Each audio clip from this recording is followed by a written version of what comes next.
But fighting for love is a losing battle. If it's something that's really real, why not give it a real chance? Come here. Hey, what's up, world? It's your girl, Brittany, and today I have somebody that's very special. Love and Hip Hop Hollywood's Hazel E. What's going on, mama? What's Gucci? How are you doing today? Man, it was a long day yesterday, but you know, I'm out in NYC getting to this grind. Okay. So let me just say that this season of Love and Hip Hop is absolutely nuts. Yeah. What is going on? What's going on in La La Land?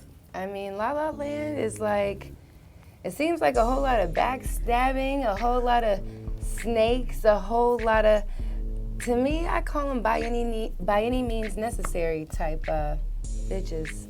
Yeah, because everybody is a terrible friend to you. It seems like there's no loyalty in Hollywood. These hoes ain't loyal. Not loyal. The realest shit Chris Brown ever said. You know, and I like the Meek Mills where he says loyalty before royalty. It's like we've lost that, and unfortunately, those are the codes I abide by. But I guess everybody doesn't follow suit sometimes. So hey. Right. So okay. So you and Teiarra Mari at this moment right now are not friends. No. Okay. And you and Masika are not friends at this very moment. No. And who else has stabbed you in the back? Yung Berg. Right. Yep. He's a terrible person. Terrible. He's not a good guy. No. And actually, it got reported today by TMZ that he's had a little domestic violence incident. They didn't say who, but we can only assume that it's with his new bae, who's your ex-friend. That's crazy. What kind of like you woke up this morning and was like, what the fuck? I mean, you know, I don't know what the hell they got going on over there, but you know, as we go back into like, you know, an episode I think that happened 2 weeks ago when me and him got into it in the truck, you see how he got real physical back with me. And it's just so awkward because he's gotten his chain snatched so many times and he's gotten hit over the head on Melrose. And we've never seen Yung Berg defend himself against a man, but even just with me in that scene, what I can speak on is he definitely was ready to have a tussle. And it was just like, wow.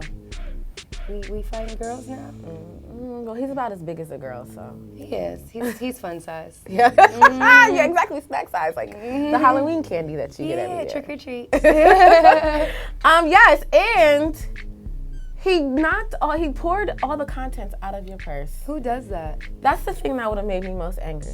That's the thing that made me most angry, and when I like rewatched it, it's like I wanted to jump out my body again because it was just so disrespectful. Like, what would make you dump all of the contents in my Louis bag on the street? That's not even your car, like, you know what I'm saying? Yeah. Let's just be honest, like, you know what I'm saying? Sometimes in production, they like to make things, you know, bigger than they are, and Berg can't even drive, so it's like, that's why you saw his ass walking away, like, it's not your car.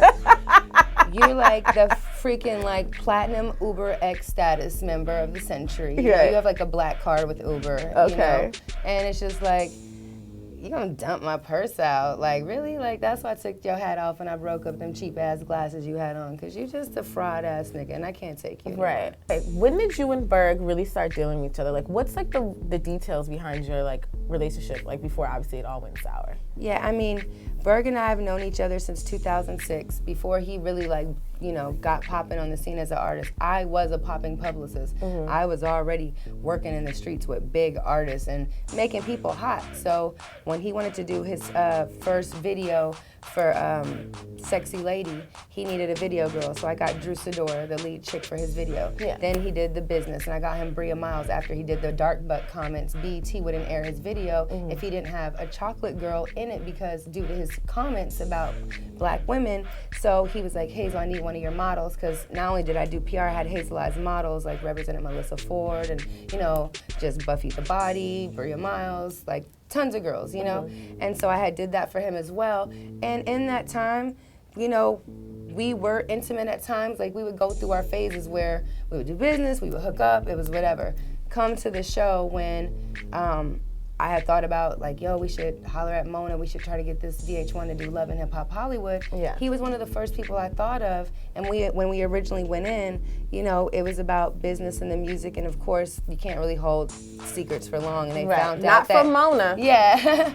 And they found out that we had, you know, an intimate relationship on and off for years. So when we came back around, we were like, maybe this can work. Like, because in this show, like, you don't just get to do something and not deal with your issues. Right. Like, I'm a runner. Like, if I have a problem with you, okay, I'm just not talking to you anymore. I'm just gonna run and do something else. I'm not gonna face it. And this show makes you deal with relationships. So we had to deal with it, and it seems like, you know, I'm not in his green screens. And when he said, Hazel wants to take the box for me, I play the games better than anybody. I had no idea we were playing the game. So that's where you see some of the confusion come in, because we were really friends, and now you just being fraud. The whole cast is messy. Yeah. Who are you cool with from the cast? Ray J. That's it. Ray J. Shout out to Ray. Ray, and I mean, I do like Fizz. You know, I think Fizz is the nicest guy ever. He's a sweetheart. And I do like Soulja Boy, too. I can't lie. Like, me and Soulja have done business before, too, like, music-wise. So, you know, I like Dre, and Fizz is a sweetie pie. And business-wise, I mean, you know, Ray and I have been friends for over 13 years when I was in college. So, you know, he's the homie as well. Okay. Fizz is a really nice guy. Like, he's looking for love. Maybe you should hit him up. Everybody's been saying that. Because he's nice, and the girl that he's with is a terrible person as well. And his baby mother, Moniece, she is crazy. She really is. Pretty girl. Pretty. She's so pretty. Out of her mind. But it's like, everybody wants Fizz to win. Yeah, you want Fizz to win. And he's like kind of winning, but losing at the same time. Like, he's winning in life, right? But in the love department, he's just like, damn, Fizz, we gotta help you out. Tinder dates or something. Something, huh? Something gotta, you know, maybe we can hook that up for you. I don't know. You know, I don't know. I don't know. We're taking things slow right now. Yeah. You know what I'm saying? So wait, tell me how you got like in the PR game.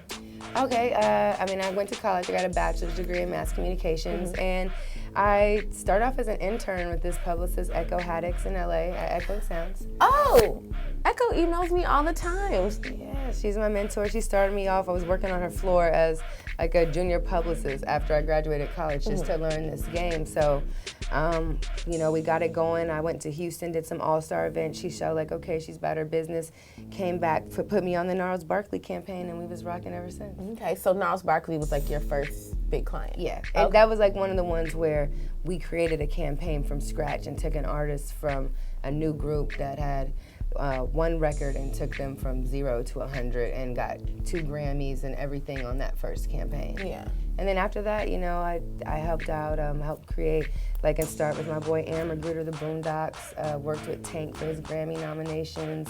I mean, Twista, you know, Megan Good, Eva Pickford, just so many people. Had Young Hollywood on Smash, and then Idris Elba came around and said, what's your real dreams, Hazel? And I said, I want to be a rapper, Idris. And he's like, I'm a DJ overseas. I want to help you. We did our first mixtape together, and, you know, Hazel E, Baby, the Valley Girl rapper was born. Yeah, so what, like, have your rapper friends told you about, like, your skills and stuff? I mean, some of them have actually co-signed me. I have records with, like, YG, and, I mean, you know, prior to me and Teiarra had a record, me and Diamond had a record, Slim Thug, out of Houston. I mean, you know, me and Jeremiah have a crazy record that's about to come out. Okay.